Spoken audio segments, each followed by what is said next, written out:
Assalamu alaikum wa rahmatullahi wa barakatuhu. Bandiraɓe sehilaɓe jangiyankoɓe, en garti kadi e windande men hande noon eɗen janga harfere keef no masirte.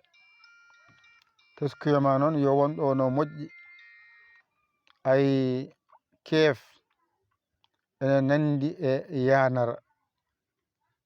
Holko sirdi keef e yanara?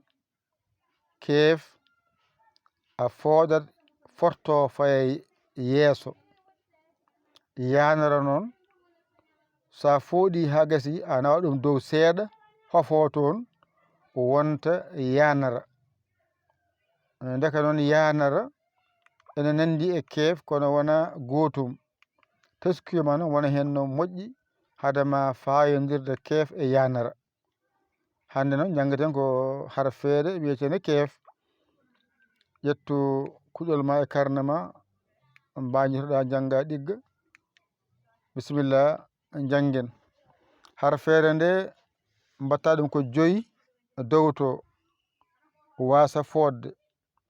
Mbaɗa 3 hakkude wasa fodde. Mbaɗa karfeje 4 less gona pooɗoje. Qur'an arab nandi yaadu e pular nandi yaadu to bange polle mabɓe siddaji mabɓe kamɓe nandi ɗum saabi ne waɗe lesto ha walluma saɗa jangoya a tampinta hoorema. Joni noon jangen. Qur'an arab ummorto ko bange ñaamo faye bange nano. Ko dow ko adi ko ka, rewi hen ki, rewi hen ko, rewi hen ak mo kowal, ak mo sidda. Hakkude ɗiɗi adi ko kan, rewi hen kin, rewi hen kun. Less ko polle mbiya ka fooɗi ko fooɗimo alif taƴƴo o. Ki fooɗi ko fooɗimo yanara. Ko fooɗi ko fooɗimo wow taƴƴo. Ke fooɗi ko fooɗimo yanara alif jowiɗo. Bisimillah jangen. Ka, ki, ko, ak, kowal, ak, sidda, hakkude, kan, kin, kun. Less ko polle ka, ki, ko, ke, ɓamtu ka, ki, ko, ak, kowal, ak, sidda, hakkude, kan, kin, kun.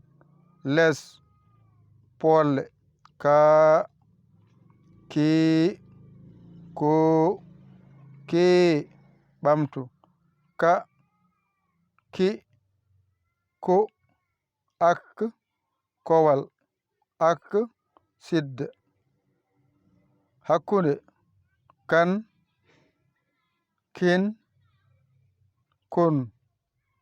Less polle ka, ki, ko, ke, ɓamtu gotol ɓaren ka, ki, ko, ak, kowal, ak, sidda, kan, kin, kun. Pooɗen ka, ki, ko, ke. Alhamdulillahi timmi. Ƴettu kuɗol ma e karnema mbañotoɗa janga ɗigga. A hoolaki hoorema ƴew camorɗomo ɗakkoɗa sara makko o holluma o walluma ha jiiya lawol. Aɗa yamani walluma noddu en 00221 77 906 14 81. Mbaɗa yaya mbaɗa li jiiya WhatsApp o caggitoɗa a saggani ko ɗum jinmi. Yo Allah wallu, yo Allah newnu, yo Allah ren.